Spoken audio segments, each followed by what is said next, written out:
Assalamualaikum warahmatullahi wabarakatuh. Selamat siang Dewan Juri yang terhormat beserta saudara-saudara sekalian.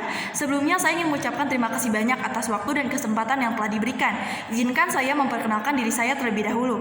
Nama saya Felicia Islami dari SMA Negeri Jatinangor, Kabupaten Sumedang. Yang dimana pada kesempatan kali ini saya bertindak sebagai pembicara pertama dari tim pemerintah yang akan membahas mosi mengenai Dewan ini percaya bahwa apatis terhadap politik merupakan sikap yang tidak bermoral. Namun sebelum saya memasuki poin-poin argumen, saya akan menjelaskan terlebih dahulu maksud dari mosi ini. Nah, yang pertama adalah apatis. Apatis itu merupakan sikap tak acuh terhadap segala sesuatu yang terjadi di sekitar kita. Yang kedua adalah moral. Moral adalah segala jenis akhlak atau perilaku yang sesuai dengan norma sosial yang berlaku. Dan moral ini sering kita kaitkan dengan yang namanya etika atau tata cara kita bertindak atau bagaimana cara kita berperilaku.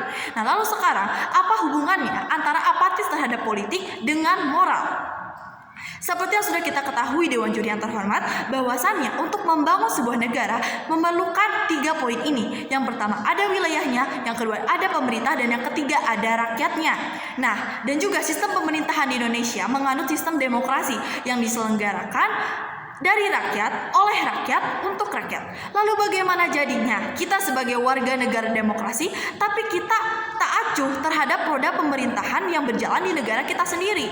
Nah, kemudian saya akan mengemukakan poin-poin argumennya. Yang pertama, contohnya apabila kita kaitkan dengan bidang pendidikan, saya sering sekali mendengar banyak masyarakat Indonesia yang sering menyalahkan pemerintah atas sistem pendidikan yang berlaku. Baik, kita tahu bahwa pemerintah juga pasti akan selalu berinovasi untuk menerapkan kebijakan-kebijakan yang diharapkan bisa membangun pendidikan di Indonesia. Namun kita juga sebagai rakyat, khususnya sebagai pelajar, apakah kita juga sudah berkontribusi atas kemajuan pendidikan di Indonesia? Apakah kita juga sudah meningkatkan kualitas belajar kita di sekolah? Atau kita berangkat sekolah hanya untuk bermain-main, gaya-gaya, atau hanya sekedar bertemu dengan teman? Nah, di sini kita juga memiliki peran. Kita harus bisa memperbaiki moral kita untuk kemajuan bangsa ini.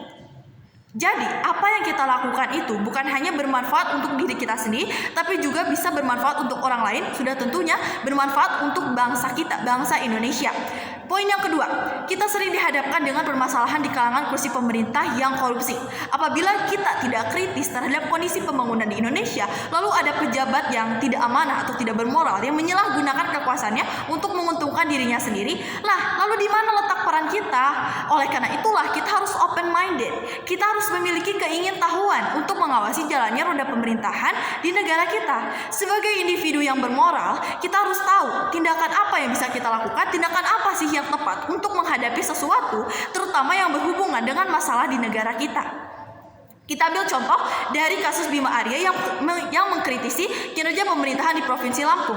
Saya sendiri sangat mengapresiasinya karena dengan demikian kita jadi tahu bahwa masih ada rakyat Indonesia, khususnya pemuda di Indonesia yang peduli dan memiliki keinginan untuk bergerak. Bergerak untuk apa? Bergerak untuk menyuarakan pendapatnya. Karena apa? Untuk siapa? Sudah tentu dampak itu, impactnya untuk bangsa kita sendiri, di mana isinya itu adalah kita sebagai rakyat Indonesia. Maka apabila kita sebagai rakyat apatis atau tidak memperhatikan pemerintahan di negara kita sendiri, lalu bagaimana cara kita memperbaiki keadaan negara kita? Bagaimana bangsa ini bisa maju? Oleh karena itu, dengan adanya sikap moral yang tertanam di hati nurani kita, kita jadi tahu tindakan apa saja yang bisa kita lakukan, gerakan apa saja yang bisa kita salurkan untuk pembangunan di Indonesia. Apalagi kita memiliki wewenang untuk mengeluarkan gagasan kita yang tercantum pada Undang-Undang Dasar Negara Republik Indonesia tahun 1945 pada pasal 28 ayat 3 yang berbunyi, kemerdekaan berserikat dan berkumpul, mengeluarkan pikiran dengan lisan dan sebagainya ditetapkan dengan undang-undang. Maka dengan itu, adanya landasan tersebut serta di sistem demokrasi yang diterapkan di Indonesia, kami percaya bahwa kita sebagai rakyat yang bermoral jangan apatis terhadap politik. Karena maju rakyat ya, maju juga bangsanya. Oleh karena itu, kami menyatakan bahwa kami setuju dengan mosi mengenai Dewan ini percaya bahwa apatis terhadap politik merupakan sikap yang tidak bermoral. Sekian argumen dari saya. Terima kasih. Wassalamualaikum warahmatullahi wabarakatuh.